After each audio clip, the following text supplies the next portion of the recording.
Muito bem, hoje nós vamos então dar um salto da história de Isaac para o filho dele, Jacó.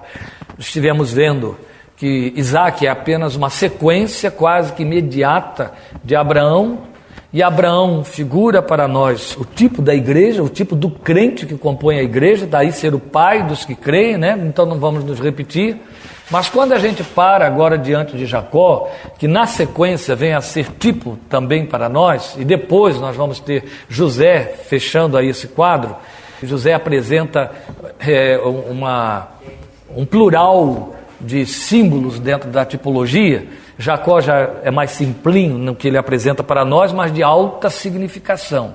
Nós vamos então nos deter em Jacó, pensando no que a gente pode encontrar na vida dele, que de fato tem tipo, e é tipo para a nossa confissão, mais ainda exatamente por ser filho de Abraão, aí no caso neto, né? E depois José, filho de Jacó, filho de Abraão, então bisneto. De igual maneira vai figurando para nós a igreja. José, em caráter bem mais singular, vai ser tipo de Cristo em várias instâncias, em quase todas elas, muito mais do que significar tipo da igreja. Ele vai ser tipo da igreja apenas num caráter mais pessoal do que histórico. É a questão de Jacó. Jacó é tipo da igreja em caráter histórico.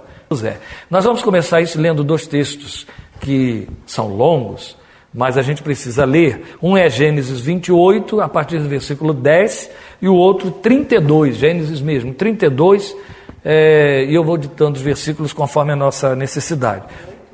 28, de 10 a 22 de Gênesis, que é a história da viagem de Jacó, a peregrinação de Jacó em direção a Padã Arã. Então é esse o momento que nós vamos ler. Depois é 32, mas aí eu torno a citar. Então Gênesis 28, começando no versículo 10, o texto diz: Jacó partiu de Berseba e foi para Harã. Chegando a determinado lugar, parou para pernoitar, porque o sol já se havia posto. Tomando uma das pedras dali, usou-a como travesseiro e deitou-se. E teve um sonho no qual viu uma escada apoiada na terra. O seu topo alcançava os céus, e os anjos de Deus subiam e desciam por ela. Ao lado dele estava o Senhor, ou perto dele estava o Senhor, como nas versões que vocês estão usando, que lhe disse: Eu sou o Senhor, o Deus de seu pai Abraão e o Deus de Isaque. Darei a você e a seus descendentes a terra na qual você está deitado. Seus descendentes serão como o pó da terra, e se espalharão para o oeste, para o leste, para o norte e para o sul. Todos os povos da terra serão abençoados por meio de você e da sua descendência. Aqui eu faço uma pequena pausa, só para chamar a sua atenção para essa última parte do versículo 14, porque é a retomada da promessa que começou com Abraão. Em ti serão benditas todas as famílias da terra. Está agora Deus aqui mostrando na pessoa de quem essa pluralização da linhagem real vai acontecer. Deus disse: em Isaque será abençoada a tua descendência. E quem é o descendente de Isaque? Por que é significativo considerar isso? Porque Isaque ficou como filho único de Abraão, já que Ismael foi banido. Mas Isaque gera 2 filhos. Depois de 20 anos de esterilidade da sua mulher, Jacó e Esaú. Então, quando Deus singulariza e diz: eu vou fazer isso com você, Jacó, Deus está mostrando para quem e em quem ele está trazendo a promessa que ele havia feito a Abraão para cumprir o seu propósito de estabelecer na terra a linhagem real que hoje a igreja complementa, não é? A igreja dá sequência. Então, continuando no versículo 15: Estou com você e cuidarei de você aonde quer que vá, e eu o trarei de volta a esta terra. Não o deixarei enquanto não fizer o que lhe prometi. Quando Jacó acordou do sono, disse: sem dúvida o Senhor está neste lugar, mas eu não sabia. Teve medo e disse: temível é este lugar. Não é outro, senão a casa de Deus. Esta é a porta dos céus. Na manhã seguinte, Jacó pegou a pedra que tinha usado como travesseiro, colocou-a em pé como coluna e derramou óleo sobre o seu topo. E deu o nome de Betel àquele lugar, embora a cidade anteriormente se chamasse Luz. Então Jacó fez um voto dizendo: se Deus estiver comigo, cuidar de mim nesta viagem que estou fazendo, prover-me de comida e roupa e levar-me de volta em segurança à casa de meu pai, então o Senhor será o meu Deus. E esta pedra que hoje coloquei como coluna servirá de santuário de Deus, e de tudo que me deres, certamente te darei o dízimo. Eu posso parar aqui e começar a fazer as considerações que nós precisamos absorver em termos da tipologia que Jacó apresenta para nós neste texto. Mas eu faço questão de ler o texto do capítulo 32, ainda que correndo o risco de não conseguir chegar nele e ter que voltar a ler quinta que vem, porque o desejo é fazer uma ponte entre os dois textos. Daí a necessidade de ler o 32. 32 eu vou ler 1 e 2 e saltar para 22, que é um momento significativo da história de Jacó, que ficou emblemático. E eu vou ter de repetir essa palavra por questão de necessidade algumas vezes hoje. 32, 1 e 2, o texto diz: Jacó também seguiu o seu caminho, e anjos de Deus vieram ao encontro dele. Quando Jacó os avistou, disse: Este é o exército de Deus. Por isso deu àquele lugar o nome de Maanaim. Agora pulando ao 22. Naquela noite Jacó levantou-se, tomou suas 2 mulheres, suas 2 servas e seus 11 filhos para atravessar o lugar de passagem do Jaboque.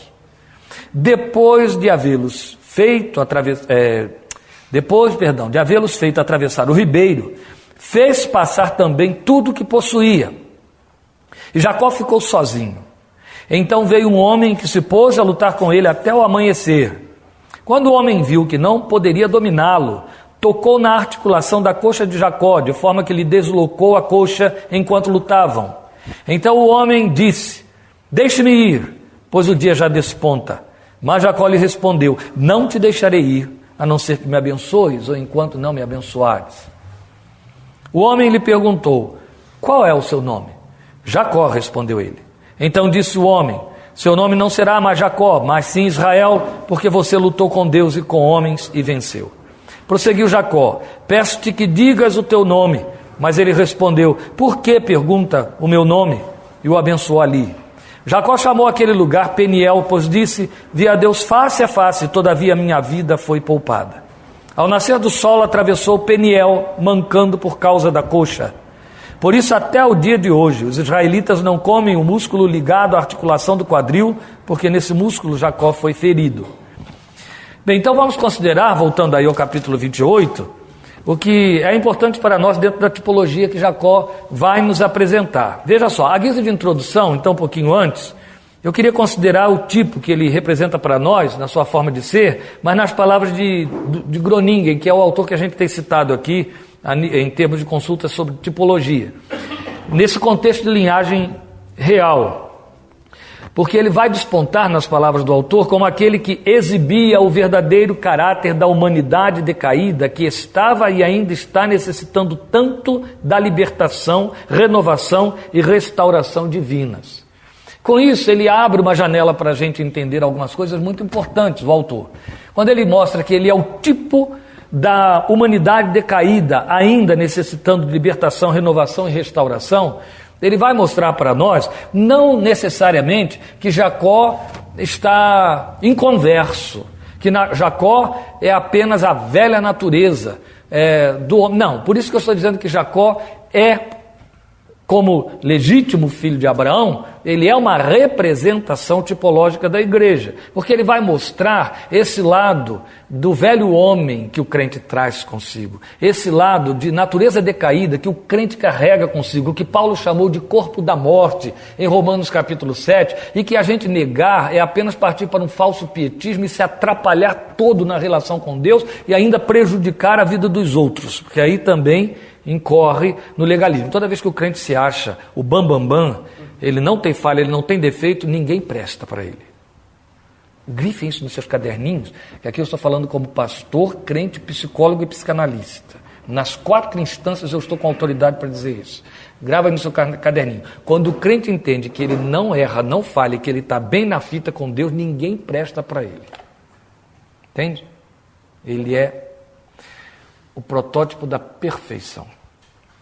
Então, essa natureza decaída que carregamos conosco, esse pedaço de velha natureza que está sendo mortificado, porque Paulo fala de uma mortificação diária, que não é justificativa para a gente então dar vazão aos desejos do velho homem, pelo contrário, nós temos solenes exortações contra isso, especialmente em Efésios 4, mas eu diria assim, olha, de Mateus a Apocalipse, para ficar mais claro, embora não sendo nenhuma desculpa, mas é uma realidade que você sabe. Certo? É uma realidade que você sabe. É a sua realidade, é a minha realidade. O lado Jacó da nossa vida.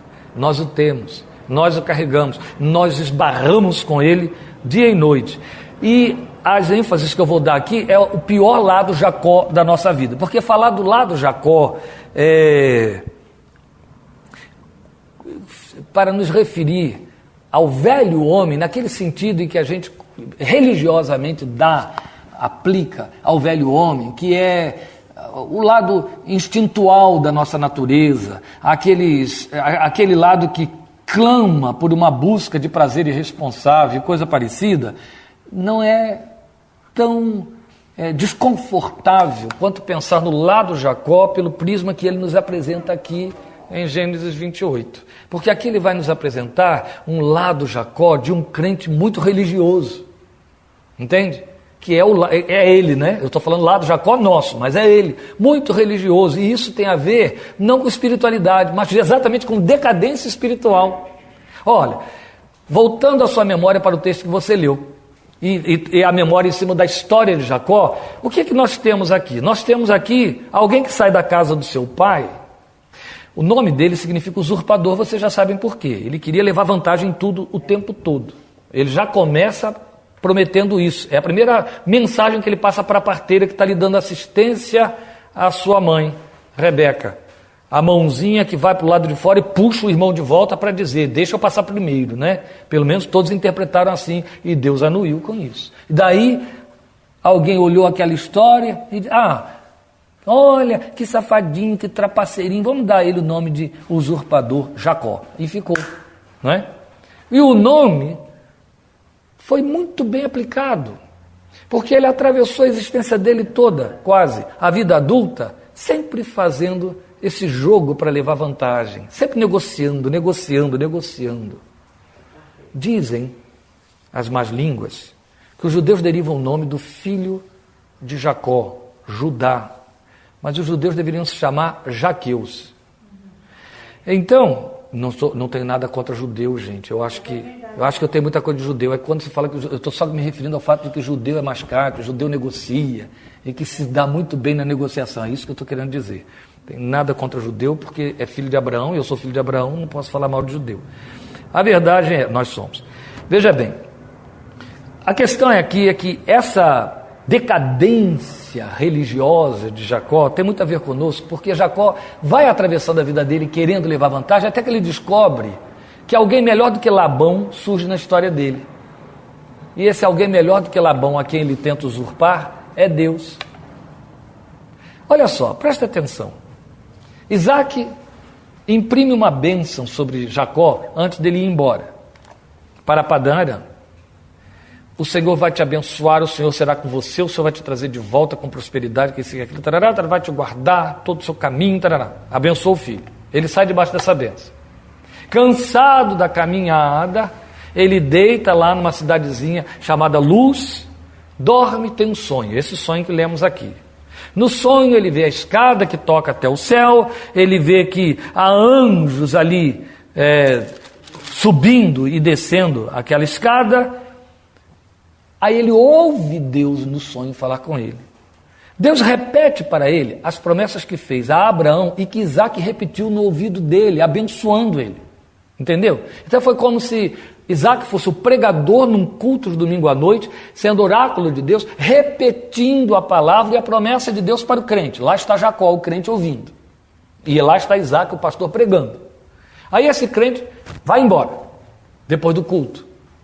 No meio do caminho, cansa, dorme, tem um sonho. Quando ele tem um sonho, o Deus a respeito de quem o pastor Isaac pregou, aparece no sonho e repete a pregação, agora dizendo, aquilo que ele disse em meu nome, eu digo para você, eu vou fazer e vou acontecer. O que é vou fazer acontecer? O que Deus diz? Eu sou o Deus do teu pai Abraão e de Isaac. Eu vou dar a você descendentes a terra, a seus descendentes, a terra na qual você está deitado. Seus descendentes vão ser como o pó da terra, e se espalharão, tarará, tarará. Todos os povos da terra serão abençoados por meio de você, da sua descendência. Eu estou com você, eu cuidarei de você, aonde quer que você vá, eu trarei de volta a esta terra, e não deixarei você enquanto não fizer o que lhe prometi. Deus repete para ele o que Isaac disse que Deus faria. Então vamos dizer assim, ele ouve pela segunda vez e agora da boca do próprio Deus. Ele acorda, tem aquelas reações muito bonitas, reações muito semelhantes às nossas, eu vou falar nelas. Mas eu quero enfatizar para você a questão da religiosidade aqui, no versículo 20, quando ele diz assim: fez um voto dizendo, se Deus estiver comigo, deixa eu voltar um pouquinho, lá no versículo 15. Estou com você e cuidarei de você. Se Deus estiver comigo, cuidar de mim nesta viagem que estou fazendo, levar-me de volta em segurança à casa de meu pai, deixa eu voltar lá em cima. Estou com você, cuidarei de você, aonde quer que você vá, trarei de volta a esta terra. Não deixarei você enquanto eu não fizer o que lhe prometi. Se Deus for comigo, se Deus cuidar de mim, se Deus me prover, se Deus me levar de volta em segurança à casa do meu pai, aí ele vai ser meu Deus e eu vou pagar o dízimo de tudo que ele me der. Canalha! É Jacó mesmo. E eu e você também. Sabe por quê? Essa canalice pertence à nossa religiosidade. Você ouve a palavra, você lê a palavra, você sabe que o Deus que fala não mente, que tem uma moral infalível, e você diz, se o Senhor cumprir, se o Senhor fizer, aí eu vou dar um voto a Deus. Eu vou dar um voto a Deus. Eu vou ser crente evangélico da Igreja da Fé Cristã, né? E vou dar meus dízimos se ele me der dinheiro para eu dar o dízimo. Se Deus cumprir o que ele me disser. Safadeza. Foi isso que Jacó fez. E é isso que a gente faz. Entende? A gente negocia com Deus o tempo todo. Ele faz trapaça com Deus. Deus não fez condição para nada. A graça falou assim: Jacó, você não vale nada, mas eu vou fazer, vou acontecer, vou te dar, abençoar e trazer de volta. Mas ele negocia com Deus. Se o Senhor fizer, eu pago. Entende? E o nome desse pagamento é dízimo. Que coisa. Para aí? Não. É pior do que isso. Quer ver? O texto que eu leio diz assim, no versículo 13. Perto dele estava o Senhor. Não foi isso que você leu aí? Perto dele estava o Senhor. E tanto estava perto que falou com ele. Aí o texto diz no versículo 16 que ele acorda do sono e diz: sem dúvida o Senhor está neste lugar, mas eu não sabia. Olha eu e você aí de novo. Fazemos isso repetitivamente, domingo após domingo, reunião após reunião. Nós nos reunimos e já existe uma promessa que se antecipa ao nosso encontro, dizendo assim: onde houver dois ou mais reunidos em meu nome, eu estarei no meio deles. Aí nós criamos visibilizações que não acontecem para nos dar prova disso, de que ele estava lá. Se as visibilizações não acontecerem, a gente sai como entrou, entendendo que o Senhor, até que acontece alguma coisa, algo assim do tipo, chegou em casa e aquela palavra que você ouviu, que foi pregada, aquele momento de oração, a súplica que foi feita, funcionou. Olha, não é que Deus ouviu? É a conclusão que a gente faz. Aqui é chamado de o Senhor estava nesse lugar e eu não sabia. A gente repete isso, gente. Por isso que eu estou dizendo que esse lado canalha de Jacó é nosso. Essa religiosidade podre. Tá aqui Jacó. Estamos começando bem o ano, hein? E eu achei que eu tirei férias, que eu estava mansinho, bom, agradável, leve. Acho que eu vim pior. Bem, vamos voltar aqui. Se vocês forem espertos, não voltem dia 2, que eu posso estar pior do que hoje. E a gente vai perder? Continuando. A gente faz isso. O Senhor estava neste lugar, eu não sabia. Pior, vai piorando. Este não é outro lugar senão a casa de Deus. Agora que eu acordo. Ora, mas não é que Aninha, Silvana, Sérgio, a gente junto é casa de Deus. E eu nunca me dei conta disso. Então a gente só percebe quando é tarde demais, quando o Senhor já foi passear, já voltou para a casa dele e por aí vai. Temos tudo disso aqui. Temos demais disso. Por isso que eu comecei lá com a história levantar o altar, ele botou lá uma pedra e consagrou a pedra, e por aí vai. Por isso que Groening disse isso, ele exibia o verdadeiro caráter da humanidade decaída, que estava e ainda está necessitando da libertação, renovação, restauração divinas. Essa era que surgiu na igreja, de uma necessidade quase que patológica de visibilizar os atos de Deus para poder crer em Deus, e que está nos custando um preço caro e custa cada vez mais, porque cada dia eu encontro crentes mais desesperados, mais fracassados, a despeito de tudo que recebem, que têm pela fé na revelação de Deus. Essa era, ela maculou a confissão de uma forma indevassável. A coisa mais difícil que está nos dias de hoje é encontrar um crente de confissão saudável, aquele crente que crê na promessa, olha de longe e saúda, acena para ela, como Hebreus 13 diz para nós, 11:13. Infelizmente. Mas o preço vem logo atrás, né? Porque é haver um pequeno desafio e esse crente da visibilização entra em pânico. Ele perde toda a estrutura, todo espaço de descanso. Bem, por isso é que, a meu ver, Jacó é esse tipo, como filho de Abraão, dessa igreja gentílica que somos nós, que manifesta uma visão mágica de Deus na sua fé, mas que está contaminada, essa visão, por sua velha natureza.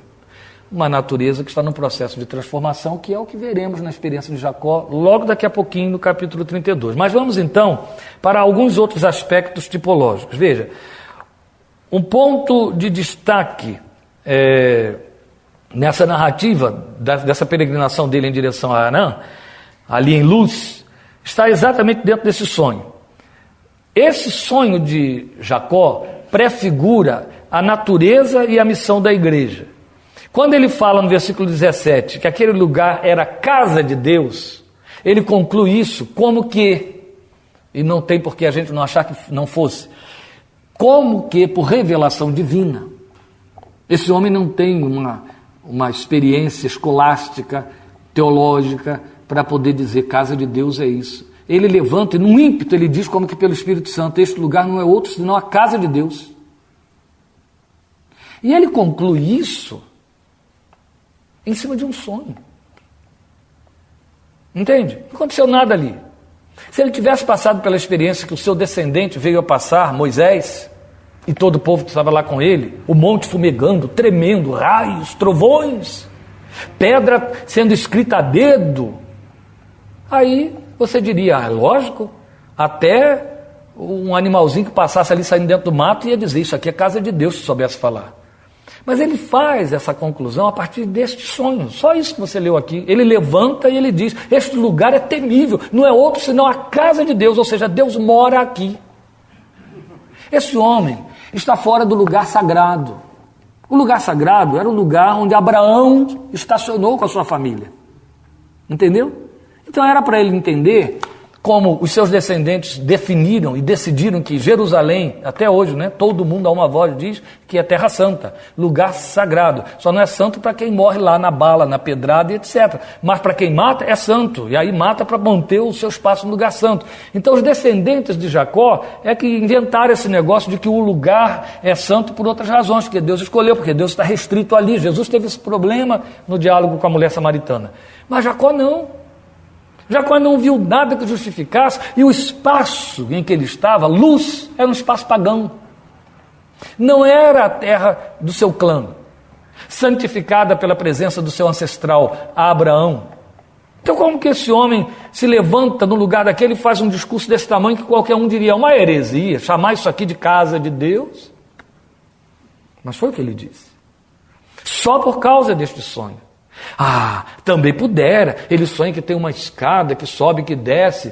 Ora, a gente também tem sonhos em que a gente até voa como anjinho, né? E nem por isso a gente sai dizendo, isso aqui é casa de Deus.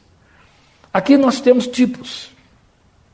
Quando eu falo de natureza e missão da igreja, nessa experiência de Jacó você tem o apontamento para esse tipo. Olha só, porque quando você vai para o Novo Testamento, você ouve essa terminologia saindo das penas dos homens da revelação do cumprimento, da nova aliança. Eles vão mostrar que a casa de Deus é o povo, que a casa de Deus é não um lugar, é um espaço, mas não um lugar. O que faz a casa de Deus ser casa de Deus não é o seu aspecto.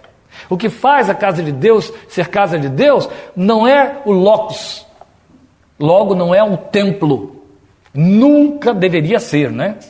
Mas heranças pagãs e herança salomônica, aí templo. A verdade é que o Novo Testamento descartou isso, a começar por Jesus. Isso só foi resgatado por um pagão, Constantino. E a igreja, uma vez que o cristianismo ficou institucional. E quando se pensa em templo, gente, pode estar certo, você está pensando em institucionalização da igreja, não é outra coisa. Então o que temos aqui? Esse homem declara que aquele espaço é a casa de Deus por causa da manifestação de Deus, da manifestação da palavra de Deus, por causa do reforço, da renovação, da aliança trazida por Deus. Quem era o habitante da casa de Deus naquele lugar? Ele, o habitante visível. Mas só ele? Não. Havia regiões celestiais. Lá estavam anjos através do sonho e a manifestação onírica de Deus, porque Deus estava falando dentro de um sonho. É a linguagem de Paulo em Efésios. Paulo diz que nós fomos transportados para as regiões celestiais, agora, neste corpo físico. Ele diz que quando você transita neste mundo de 4 rodas, de monóxido de carbono, de colega de trabalho, xingando seus descendentes, seus ascendentes, de ladrão e arrombando casas, este ambiente em que você transita, por conta de você e o espaço que você ocupa nele, se chama região celestial, ou mesmo sendo São Paulo e Brasil, região celestial. É você que está nesse espaço, e o que você representa, o que vem através de você para esse espaço, que faz desse espaço região celestial. A igreja é região celestial, epiranoi, na linguagem de Paulo. Foi essa a tipologia que Jacó, na sua experiência, estabeleceu para nós. O que faz a casa de Deus ser casa de Deus é quem está nela. No mundo visível, o seu usuário, o adorador, ele, Jacó. No mundo invisível, a presença angélica e a voz, a palavra e a promessa e a presença do Deus da casa de Deus. Se a gente conseguisse fazer uma reversão da nossa religiosidade para esse momento da vida de Jacó, avançaríamos muito na nossa confissão. Muito. Numa das últimas mensagens que acho que foi a última, se eu não me engano, que circulou, que a gente já botou aí na internet, etc. Agora tem um blog para quem não recebe o nosso material pela internet, você pode ir lá no blog que o Fábio fez e você vai achar as mensagens lá. Numa dessas mensagens nós estávamos lembrando e citando lá aqueles 3 companheiros de Daniel na fornalha ardente, Deus, o Senhor Jesus se manifestando ali como 4º elemento dentro daquela fornalha. E o fato de que eles só saem de dentro da fornalha porque Nabucodonosor, que viu os 4, e os outros também viram, por causa dos 3 que lá estavam, surgiu um 4º. E quando Nabucodonosor viu o 4º homem, sabendo que só lançaram 3 lá dentro, ele concluiu que o 4º não era humano. Nem podia ser, já que eles puseram 3, como é que podia ter 4? Esse 4º veio de algum lugar que não foi o lugar que ele, Nabucodonosor, e seus asseclas ocupavam. Então ele conclui que era divino, era uma figura divina que estava lá. Aqueles 3 só saem lá de dentro porque Nabucodonosor chama. Fulano, Beltrano, Ciclano, servos do Deus Altíssimo. A essa altura ele daria qualquer título para Deus. Saiam, venham para fora. Aí os 3 saíram, o texto diz exatamente assim. E então saíram. Saíram porque Nabucodonosor chamou. Meditando nesse texto, foi o que escrevemos aí, a gente chega a uma conclusão imediata. Se Nabucodonosor não chamasse, o que vocês acham que aconteceria com eles? Não, continuariam lá. Não tinha por que morrer, certo? O 4º estava lá, não deixando sequer que houvesse cheiro de fogo na sua roupa. Leiam o texto de Daniel, capítulo 3. Então, eles continuariam lá. Por que eles continuariam lá? Porque o 4º elemento estava lá. Quem sai? Sai 3. O quarto continua lá. Ele não precisava sair. Porque, como já diz um poeta, já disse há muitos anos, onde Cristo está, ali é céu. É isso que faz a casa de Deus ser a casa de Deus. Não importa o tamanho do ambiente, você está ali, você o leva e você está na sua presença, ali é céu. Não importa que lugar seja. Isso aqui é uma derrubada na superstição, que é isso que eu disse que veio maculando a igreja dos últimos tempos, na última geração, total. Por exemplo, essa confissão enlouquecida de toda uma geração de crentes que nos cerca sobre o diabo e sobre as coisas contaminadoras das trevas, de Mickey a Donald. Essa linguagem fóbica, patológica, altamente doentia, ela denuncia que esse cristão não sabe o que é igreja e provavelmente de igreja ele não é. Ele nunca entendeu a promessa que foi dada a Josué: todo lugar que pisar a planta do vosso pé, vou-lo tenho dado. Ele nunca entendeu, nem consegue crer na promessa que diz: maior é o que está em vós. Então, de vez em quando você escuta crentes com esse tipo de questionamento, sempre vem os defensores, né? O diabo também tem advogados. De vez em quando você ouve os defensores dizer: mas são pessoas mal orientadas, mas são pessoas fraquas. Geralmente quem está falando isso é porque está atingido, porque faz esse tipo de discurso. De vez em quando você vê o crente vindo com esse tipo de pergunta: eu não quis ir lá porque a minha cunhada é feiticeira, ela frequenta terreiros de macumba, não me faz bem lá na casa dela, eu me sinto mal, há uma coisa estranha lá. Estranha a linguagem que você está ouvindo, o tipo de inquirição que você ouve desse crente. Nunca entendeu nada, nunca conseguiu crer no mínimo, e nem leu a palavra que diz: maior é o que está em vós do que o que está no mundo. Eu gosto de dizer isso. Paulo foi aos terreiros de macumba de Atenas e sentiu a presença de Deus lá e pregou lá.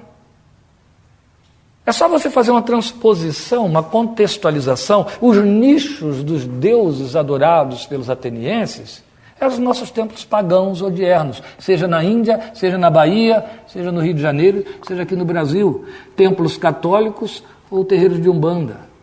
Paulo foi lá dentro. Ou você pensa que o que tinha lá dentro era bonitinho? Só seria perfumado se fosse no tempo da Índia. Ainda não existia a Índia, então não tinha incenso.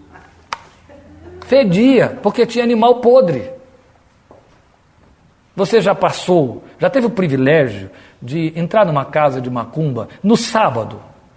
Na sexta não vale a pena, que estão matando o bichinho na sexta. No sábado, depois de uma noite que ele ficou morto. Vai lá de manhã. Fede? Claro que fede. Fede a léguas. Vai lá e você vai ver que fede. Paulo entrou nesse ambiente. Foi lá que ele achou um templo e um altar, aliás, sem ídolo. Tinha uma placa ao Deus desconhecido. Só não tinha ídolo porque eles não conheciam o Deus, não podiam fazer um desenho dele. Ao Deus desconhecido. Aí ele já aproveitou e pegou aquilo para pregar. É isso. A verdade é que Paulo podia entrar lá com toda a liberdade, despreocupado. Então, bem, eu ia chegar lá, é isso mesmo. Era bem lá em Éfeso. Entendeu? Presta atenção. Eu estava em Interlagos há coisa de um mês. Uma coitada veio dizer que, de novo, foi convidada por aquela irmãzinha de vocês, minha, não é? Que o nome lembra muito uma comidinha baiana. Convidada, de novo. Eu estou ouvindo essa mulher convidar e montar caravana há 9 anos para fazer a mesma coisa. Ir a Éfeso destronar Diana dos Efésios. Deve estar ganhando muito dinheiro com isso, para repetir e ter freguês. Pois agora a mulher veio me dizer que, de novo, estava entrando na caravana da Diana. Eu fui lá, não em caravana nenhuma. Mas eu estava curioso para conhecer o que sobrou de Diana dos Efésios. E aí eu fui, cheguei lá e vi uma coluna no meio de um pântano, de 9 metros de altura. Ali tudo é um sítio arqueológico. Os arqueólogos trabalham lá, mantidos pelo governo turco, 24 horas por dia, 7 dias por semana, codificando pedacinho, farpa, um pedaço de unha que acharam, estão codificando, tentando achar uma localização para aquilo. Conseguiram achar umas 5, 6 pedras que pertenceram ao templo da grande Diana dos Efésios. Montaram a coluna no lugar que devia ser, é o que restou. Aí, ironia das ironias, tem uma plaquinha dizendo assim, Templo de Artemis, que é Diana. Só tem essa plaquinha. Aí você olha assim a setinha, a placa, e vai olhar o Templo de Artemis, essa coluninha lá no meio. Você vai para o registro histórico da Bíblia e você encontra a Bíblia dizendo que o momento da derrocada de Diana era Paulo e Silas entrando lá e pregando Jesus nos bastidores, no cantinho, na beira da praia do rio, nos cantos por ali.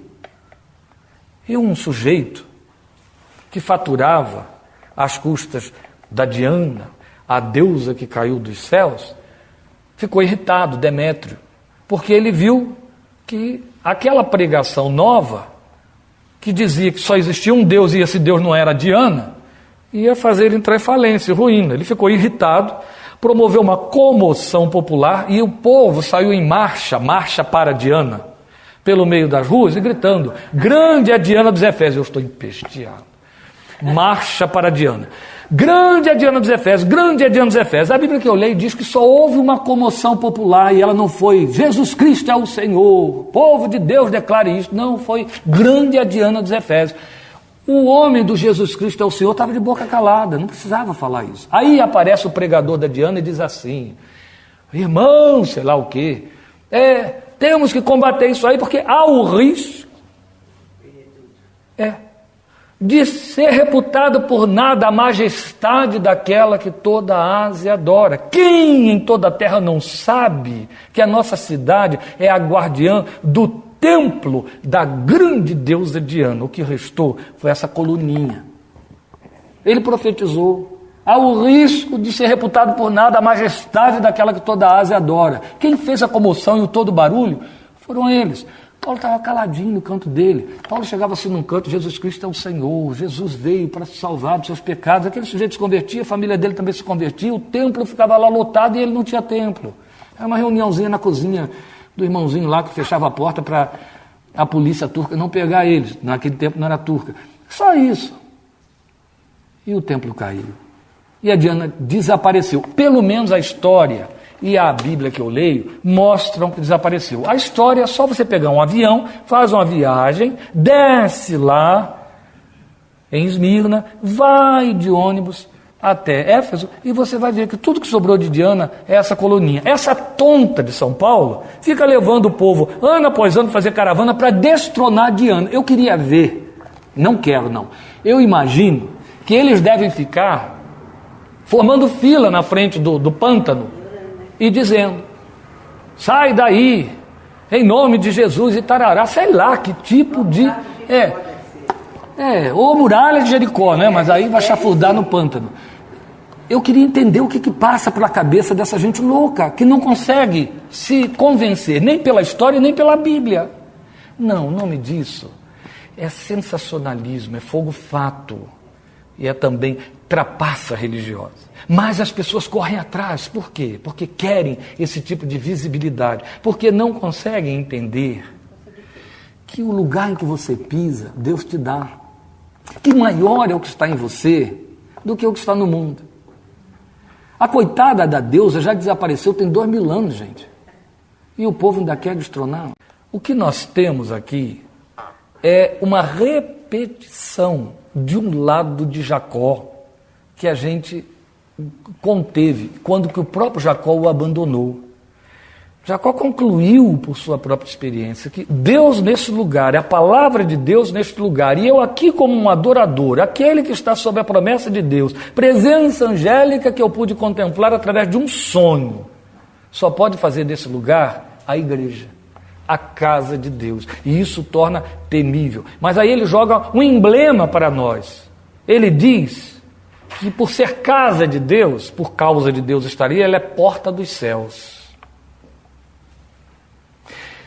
E aí eu não vou nem comentar, não vou mesmo, eu vou me poupar. Porque, veja, em outras palavras, Jacó está nos ensinando, se ele nos ensinou uma coisa que é biblicamente verdadeira, porque Deus está ali, tem um adorador de Deus, e tem anjos de Deus, o lugar é casa de Deus, ele está dizendo que a casa de Deus é a porta dos céus. Se a igreja é casa de Deus, a igreja teria que ser porta dos céus. Vamos voltar para o texto, que eu não vou nem comentar isso aí, porque aí vai ficar ruim, né? Vou deixar vocês em paz e eu vou ficar em paz também. Então veja só. Se a casa de Deus é porta dos céus, até eu gosto de fantasiar um pouquinho, dizendo aqui é um lugar onde você pode sonhar, né? Que ele ali pôde sonhar. Mas o que nós temos é essa tipologia. A igreja, o aspecto da igreja é espaço, não lugar. Eu gosto de pensar nessa igreja, nessa casa de Deus, que a gente diz, e Hebreus também diz, que igreja é a casa de Deus. Eu gosto de pensar nessa casa de Deus como não tendo paredes. As paredes são os ventos, não é? Não tendo teto. O teto é a abóboda celeste. Por aí vai. Mas o que a caracteriza é a presença divina. Por isso é que Paulo diz que você é o templo. Eu sou o templo, porque esse templo comporta a presença divina. Está escrito e repetido em minimamente 4 textos do Novo Testamento. Depois você tem então a voz divina, aí está, a comunicação dos compromissos da aliança, nos versículos 15, 18 a 20, depois no 22, Deus repetindo a aliança para ele, porque é isso que Deus faz na casa de Deus que somos nós. Ele repete nos nossos ouvidos o compromisso da aliança e ordena, Jesus fez, que você repita a memória do compromisso da aliança. Todas as vezes que vocês beberem este cálice, comerem este pão, façam isso em memória de mim, até que eu venha. Olha só, como é um lugar de repetição, de compromisso, de memória do compromisso da aliança, memória da aliança, memória da aliança. Então a experiência emblemática da transformação de Jacó vai acontecer aí no capítulo 32, eu tenho tempo para ela, então valeu a pena ter lido. O que temos aqui? A despeito dessa experiência em Padã Arã, olha aí, Jacó e eu e você, tão iguaizinhos. Passam-se 21 anos. 21 anos em que ele ouviu a promessa repetida, não é? 21 anos em que ele experimentou o cumprimento da promessa quase que na sua totalidade. Só faltava uma coisa: eu vou levar você de volta. Só isso que não tinha se cumprido agora. Mas o resto que ele pediu no meio do caminho, roupa, comida e prosperidade, foi dada de tal ordem que ele não podia mais ser comportado por Padã Arã. Jacó prosperou de tal maneira nas terras de Labão que não dava mais. Tinha pastores e gados dando cabeçadas, igualzinho lá a história de Abraão e Ló. Por outro lado, porque ele encontrou alguém mais esperto do que ele, que era Labão, que o trapaceou tanto quanto ele tentou trapaceá-lo. Veio lá aquela história de eu amo Raquel, mas você vai levar Lia. Depois, se você trabalhar mais 7 anos, eu te dou Raquel de gorjeta. E ele amava era Raquel, então trabalhou mais 7 anos. No total, 20 anos correram. E ele vivenciando a promessa. Faltava uma parte. Qual era a parte? Voltar para casa, a sua propriedade, voltar para o seu território. Ali era território de Labão. Mas voltar tem um problema. Minha primeira trapaça resultou numa tremenda ameaça de morte. O dia que eu te encontrar, eu te mato. Esse homem passou a sua vida de fé debaixo desse estado de agonia. E nunca isso aliviou. Viveu as consequências do seu erro 20 anos inteiros, sem cessar.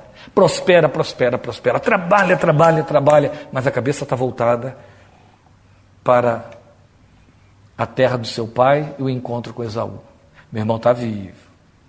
Um dia ele vai me achar, vai cumprir a palavra dele. O irmão, a essa altura, no campo, já um caçador experimentado, virou guerreiro, formou bando. Centenas de homens o seguiam. E Jacó engordando atrás das ovelhas. Envelhecendo ali. De luta não entendia nada. Seus servos eram pastores que cuidavam de ovelhas no campo. O resto eram crianças, seus filhos. E as mães desses filhos. Ele não representava nem guarda civil, guarda local, guarda municipal, quanto mais um exército. Mas o seu irmão, seu inimigo figadal, era um soldado de guerra, era um guerreiro. E disse, vou te matar. Mas falta um pedaço da promessa. Agora eu vou voltar. E quem me trouxe disse que me leva de volta, mas no meio do caminho tem uma pedra. E não era Carlos Drummond de Andrade. No meio do caminho tem uma pedra. Como é que eu me livro da pedra? Eu tenho a promessa, mas tenho a pedra. E a promessa não me dá paz a respeito da pedra. Vou dar meu jeito. Aí ele começa a dar o jeito dele. Manda um mensageiro. Seu irmão Jacó está voltando, muito próspero, muito rico. Manda outro mensageiro. Olha aqui, um presente da riqueza do seu irmão Jacó. Jacó manda para Esaú 4 rebanhos. Numa quantidade muito grande de gado. Ovelha, camelos, boi, cabritos. 4 rebanhos. Manda um por vez, para encher os olhos de Esaú. Como se dissesse, atrás vem mais. Eu imagino que os rebanhos maiores ele foi deixando por último, para poder impressionar cada vez mais Esaú. Até que vem um abençoado mensageiro e diz para ele: seu irmão vem ao seu encontro com um rebanho de 400 soldados. Nada bom. Eu esperei 20 anos preocupado com esse encontro e ele vai acontecer pela pior via. Só que, quando a ameaça foi feita, Jacó era Jacó sozinho. Era eu diante de Esaú, mas agora eu sou 11 filhos, 2 esposas, não sei quantos servos com suas mulheres e filhos, e mais essas fazendas de gado. Eu tenho que responder por muita gente. Isso vai ser um genocídio. Agora não é a minha pele só que preocupa, não é a minha cabeça no meu pescoço. Tem dezenas e dezenas de outros atrás de mim. O grande problema é que a promessa foi feita 20 anos atrás. Ele viu o cumprimento de parte dela, e a parte mais importante, por ser a mais importante, era a inquietação do seu coração. Essa inquietação não saía, apesar dele ter visto os cumprimentos. Gente, que bom que nós não somos iguais a Jacó. A gente ouve Deus falar uma coisa, crê naquilo até o fim. E quando as bênçãos começam a acontecer, você acredita de tal maneira que os próximos desafios você tira de letra. Você diz, ele fez ontem, vai fazer amanhã de novo. Afinal está escrito em Hebreus, Jesus Cristo é o mesmo ontem, hoje e sempre. Esses são os crentes que nós somos. Temos nada de Jacó, mas Jacó não cresceu como nós. Jacó ouviu a promessa, viu as bênçãos, mas a preocupação era maior do que a bênção, do que a evidência, do que o cumprimento, e não significou fidelidade. Então não adiantava ver nada daquilo, porque ele estava preso na ameaça, no desafio, no que de fato pesava no seu coração. Promessa de Deus, manifestações de Deus, a memória apagou. Totalmente. O milagre aconteceu ontem, mas hoje Jacó não lembra mais. Ele não aprendeu com a gente. Então, chegou a hora de voltar. Agora não tem jeito. Mas aquele Deus, o mesmo que prometeu 20 anos antes, repetiu e foi manifestando um cumprimento, olhou o coração daquele crente mal resolvido e disse para ele, eu vou te ajudar nessa sua incredulidade, homem. Eu vou fazer o seguinte, eu vou mostrar a você o que eu tenho a seu favor. O que você tem à sua disposição para ver se você descansa, se você relaxa e volta em paz, porque eu preciso que você volte para eu acabar a minha promessa. Então, olha aí. Aí abriu os olhos dele, ele olhou. São anjos. Tem muito anjo aqui. Olha melhor, são 2 ranchos de anjos. Até dá o nome ao lugar, Maanaim. Tanto anjo havia. 2 acampamentos de anjos. Já pensou? É como se fossem 2 exércitos de anjos. Um de um lado, outro do outro. É isso que sempre me levou a crer que não existe anjo da guarda, mas existem anjos da guarda. São muitos para cada crente. Então, aquele homem viu aquilo tudo lá, e aí era hora, se ele fosse eu e você, dele dizer, acabou o problema. Basta eu lembrar que quem prometeu é poderoso para cumprir. Basta eu lembrar que ele já cumpriu quase tudo, porque ele veio fazendo e eu estou vendo, eu sou prova viva de que ele faz. E basta prestar atenção no que ele continua me dizendo. Olha aí, olha aí, quantos anjos estão a seu favor. Descansa, Jacó. Mas Jacó não aprendeu com a gente. Não adiantou ver as bênçãos, ter memórias das bênçãos, ouvir a promessa e nem ver os anjos ao seu redor. Ele continuou angustiado e inquieto, e aí foi que ele tentou agir por sua própria mão, mandando aqueles presentes todos ao encontro de Esaú, para preparar o encontro, apaziguar a fúria no coração assassino de Esaú. Não conseguiu descansar. Deus coçou a cabeça e disse, e agora?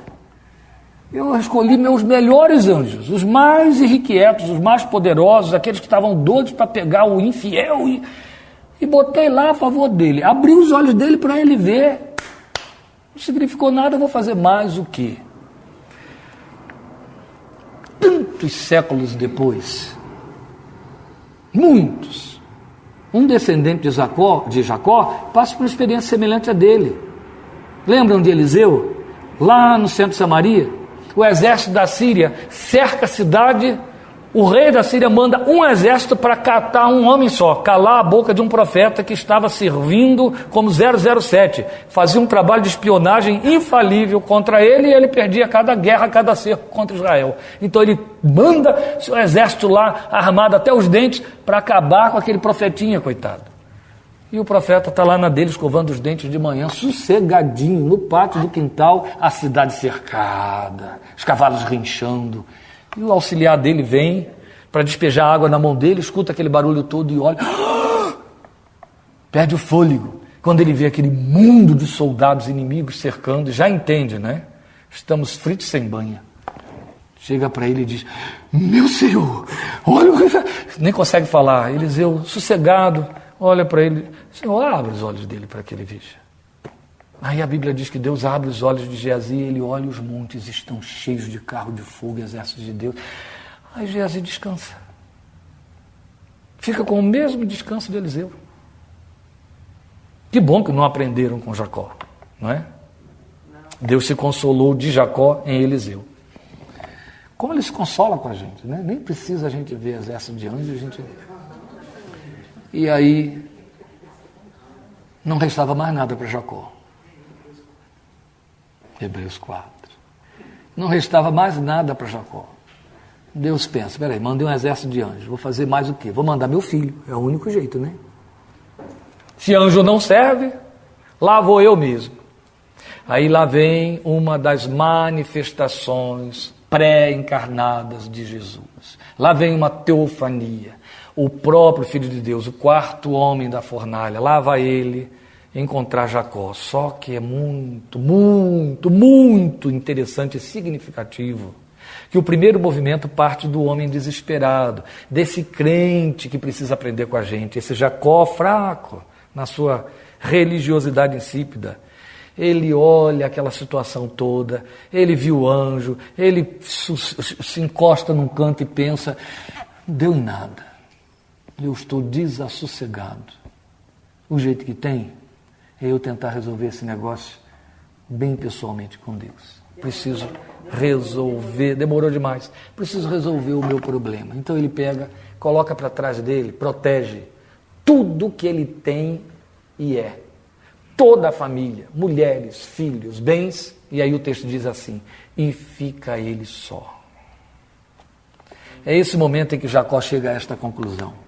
Não adianta artimanha nenhuma. Não adianta colocar presente, mandar mensageiro, enviar nenhum tipo de palavra de conciliação. Não adianta agir por minha própria. Não adianta usar meus recursos. Meus bens não compram a minha paz. Eu tenho que resolver esse negócio, é com quem pode dar um fim nisso mesmo. Eu e ele. Eu não quero ver anjo. Em outras palavras, esse homem estaria dizendo, eu não confio em anjo. Ou é ele, ou não é ninguém. Vou ficar lá até ver o que me acontece. Igualzinho a Abacuque. O texto diz assim, e aí apareceu um homem, e lutou com ele um homem. Se você for para Oséias 12, não precisa, basta ficar aqui no texto de Gênesis 32, mas se quiser reforço, Oséias 12 vai dizer que esse homem era Deus, esse homem era o anjo do Senhor. Toda vez que a Bíblia fala no Velho Testamento, o anjo do Senhor está falando de uma das aparições de Jesus. Aí o anjo apareceu, Oséias diz, e ele lutou com Deus, lutou com o anjo, chorou e pediu misericórdia. O texto aqui não diz isso. O Espírito Santo foi lá e disse para Oséias, séculos depois, Oséias, deixa eu te dizer como é que foi aquilo, porque quando Moisés registrou, não entrou em detalhes. Moisés não disse o que aconteceu lá, porque Jacó contou muito pouco. Deixa eu te dizer o que aconteceu lá. O texto que Moisés escreveu diz que ele lutou comigo. Ele lutou sim, com lágrimas, com joelho, e me pediu misericórdia. Aí eu atendi a ele. Foi nisso que consistiu a luta. Jacó se rendeu diante de Deus, como quem diz, ou o Senhor faz ou nada acontece. Tem que ser o Senhor mesmo. O Senhor precisa vencer, não é Esaú. E a gente vê Deus o tempo todo caminhando, levando Jacó para isso. Para isso. O tempo todo, e depois ele que nem naquele negócio que você põe boi. Avisei. Uma hora você vai ter que encontrar comigo.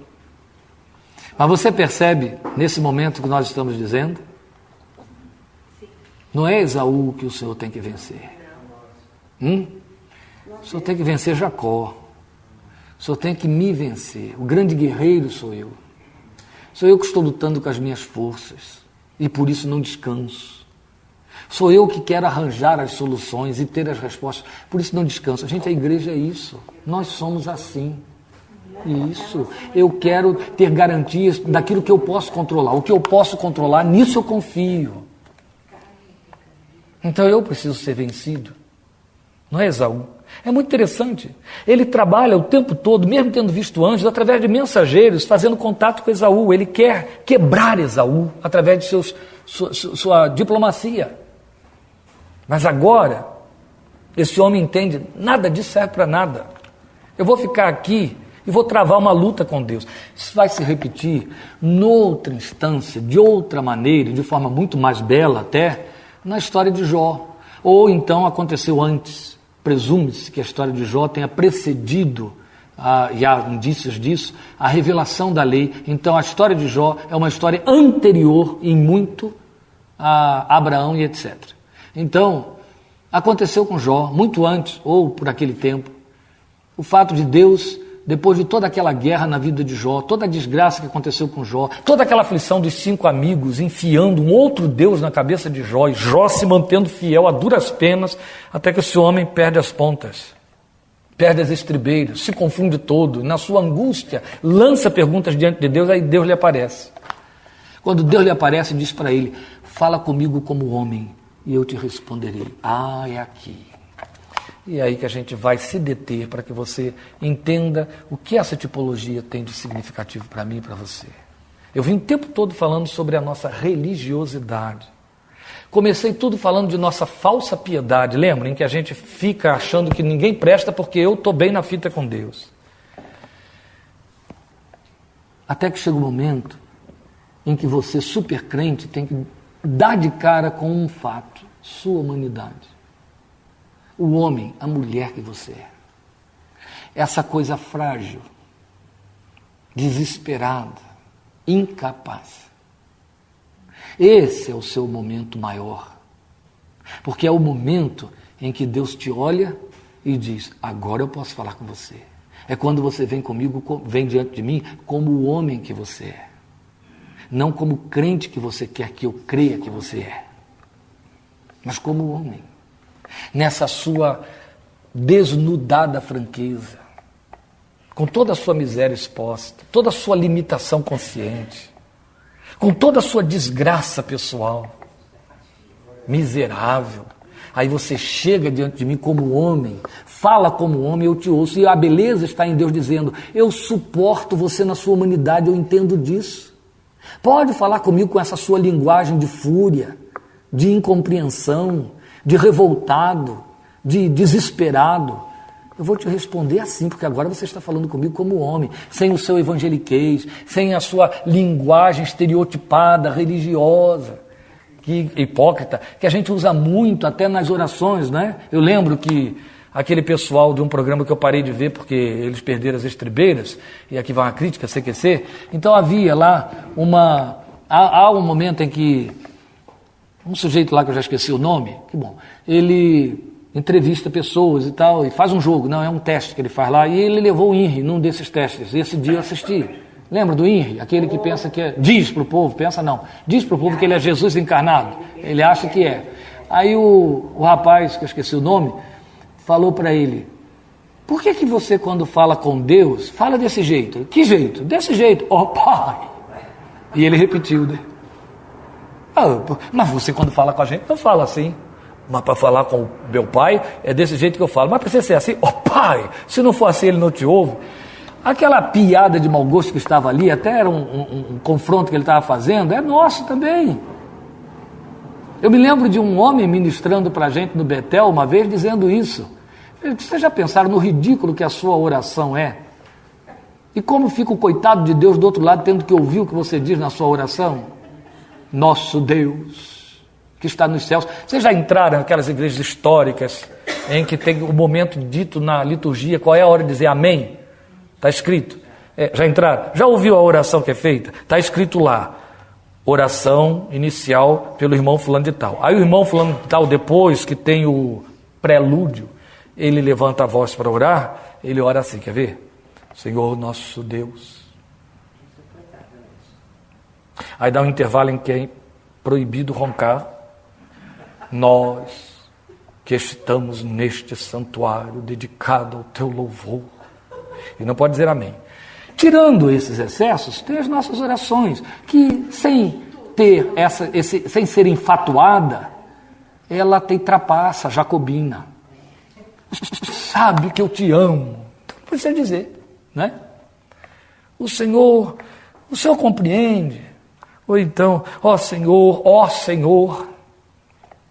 A gente faz isso.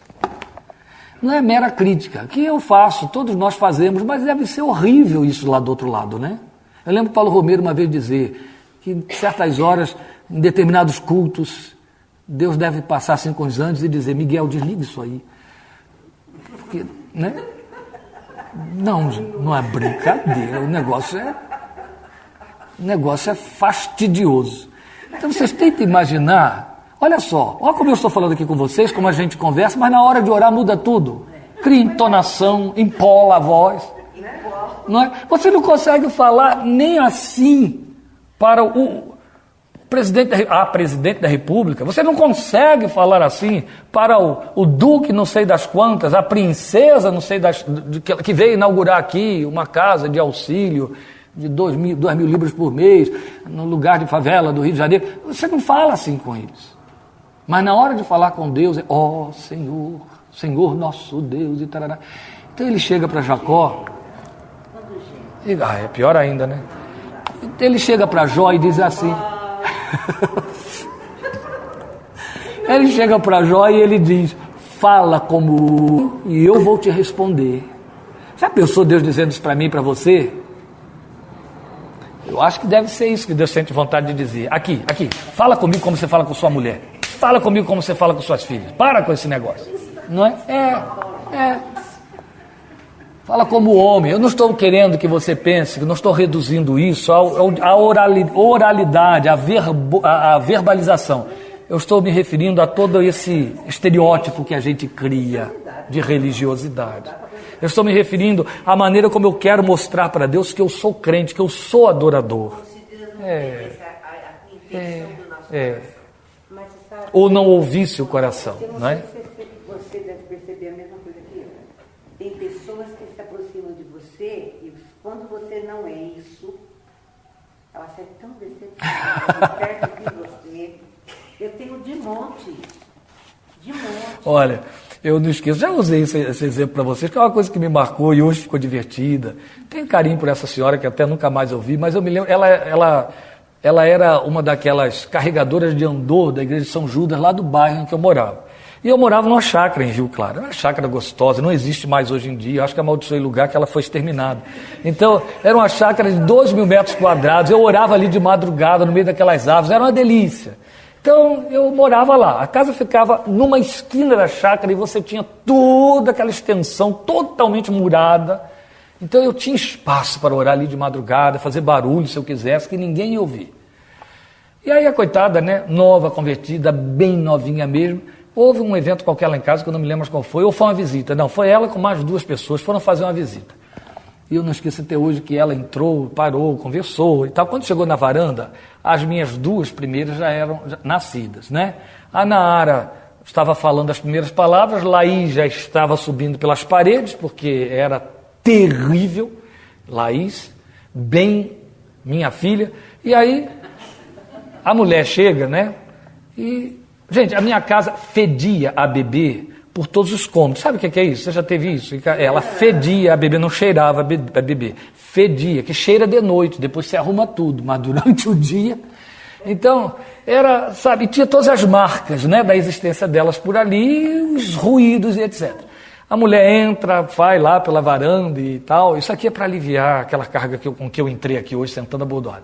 Aí ela entra lá e, de repente, ela faz assim com a cabeça, bota as mãozinhas assim na varanda e diz: ai, esse lugar me enche de paz. É bem por aí. Eu era pior do que hoje. Eu botei a mão no ombro dela e: Sônia, deixa eu te dizer uma coisa. Aonde, querida, que a minha enche de desespero? É bem mais ou menos isso. Hã? Tomou um susto. A última coisa que eu queria fazer era estudar na minha casa, ou ler na minha casa, que era o pior lugar possível. Paz era uma coisa que eu não tinha. De jeito nenhum. Passados os dias, né?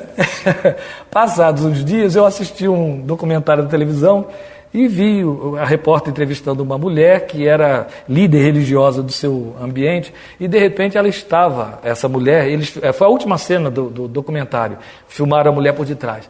Ela diante de um altar, no altar estava a imagem de uma santa, e a santa tinha a cabeça exatamente assim, né? Com aquele olhar. E a mulher na frente do altar estava assim. Aí eu lembrei da outra lá, assim. É assim. Só que eu e você, como crentes, fazemos esse estereótipo diante de Deus também. É esse o momento de Jacó. Ele abre mão de tudo. Ele abre mão dos seus cultos pentecostais, que vê dois arsenais de anjos e bota pentecostal nisso, né? Depois dele só ficou mais pentecostal Moisés, com aqueles foguetórios todos em cima do Sinai. Ele abre mão desse culto. Ele abre mão daquele culto tradicional, cheio de discurso, que foi a pregação do seu pai Isaac. Ele abre mão daquele expurgo religioso que ele fez dentro da sua casa, quebrando todos os querubins. Lembram? Ele fez uma limpeza de religiosidade. Era um homem tão adorador de Deus que a mulher dele tinha um ídolo do lar debaixo das roupas. Escondido. Mas ele dá uma limpada geral naquilo. Ele abre mão de todo esse tumulto alvoroço, formas, estereótipos e marcas, e fica como homem diante de Deus. Como homem, lá vai Osés denunciar, chora e pede misericórdia a Deus. Me vence. Aí vem toda a linguagem dessa transformação de Jacó. Falei tudo isso para lembrar e fazer você pensar no que é uma transformação. Alguém diz assim: esse é o momento da conversão de Jacó. Eu não concordo, porque o anjo mudou o nome dele para Israel. Qual é o teu nome? Jacó. Não será mais o teu nome Jacó, e sim Israel. Se esta mudança de nome significasse conversão, por que Deus vai passar séculos e séculos, inclusive Jesus, depois se referindo a ele como Jacó? Certo? Eu sou o Deus de Abraão, de Isaac e de Jacó. Esta é a casa de Jacó, o poço de Jacó. Porque Deus é Deus de vivos e não de mortos. Por isso ele disse, foi Jesus quem falou: eu sou o Deus de Abraão, de Isaac e de Jacó. Ele não deveria ter dito: sou o Deus de Abraão, de Isaac e de Israel. Porque Jacó referia-se à velha natureza, como querem alguns que interpretam o capítulo 32, a experiência do Val do Jaboque, como o momento da conversão de Jacó. Gente, se Jacó não era crente antes, que compromisso era esse de Deus com ele em aliança? Era crente, só que era um crente igual a mim e você, claudicante, querendo sinalizações e não conseguindo crer nem nelas.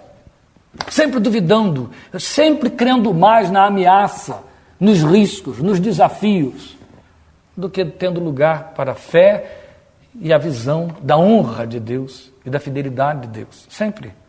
É preciso, para sair desse contexto, vivenciar algo assim como Jacó. Não estou falando de ameaças, eu estou falando desse momento do Val de Jaboque. Ficar sozinho, abrir mão de tudo e se expor como homem. Mas isso não precisa ser, ainda que valha, não precisa ser um momento especial na nossa vida.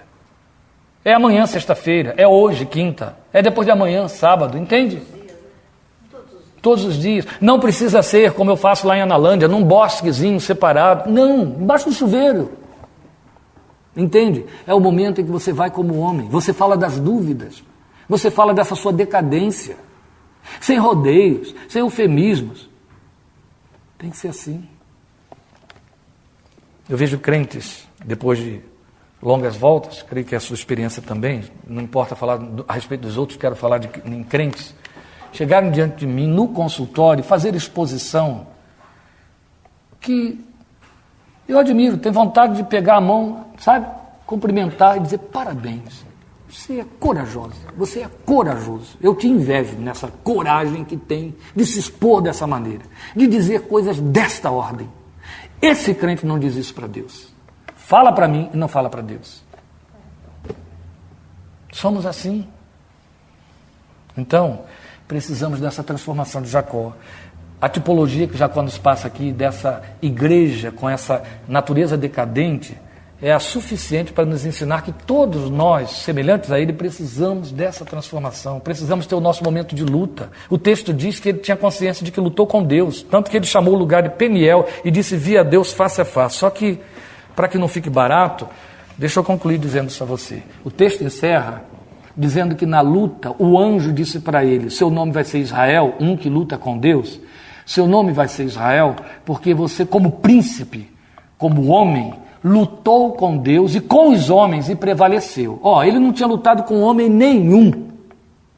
No entanto, isso, pronto. Vocês concluíram, certo? Por isso que é bom falar para gente inteligente. Você lutou com anjos, com Deus e com os homens e prevaleceu. Você venceu o homem que está dentro de você, então você vence qualquer outro. Entendeu? Você conseguiu se suportar, se encarar, se assumir, se admitir e venceu. Mas na luta você me agarrou e disse, você não sai daqui sem me abençoar. Mas na luta eu também te agarrei e deixei minha marca em você. E ao deixar minha marca, você nunca mais vai andar como os outros andam. Não é isso que acontece aí? Ele sai dali mancando. Depois de uma noite de luta. Eu imagino que aquelas mulheres e filhos e servos que ficaram do outro lado, quando viram aquele homem voltando, mancando, ficaram sem entender de onde ele caiu, né? O que aconteceu com ele? Levou um tombo, voltou com dor, viu? Porque ninguém manca por prazer, é para se proteger, esse lugar dói. Se eu for andar como eu andava antes, vai doer. Quando você manca, é para se proteger, certo? Dá dor. Se eu for andar como eu andava antes, vai doer. É aí que você vai saber que houve transformação ou não. Toda vez que você tentar fazer como fazia antes, vai doer lá dentro. Bem naquele lugar em que todo mundo vai perceber. Amém?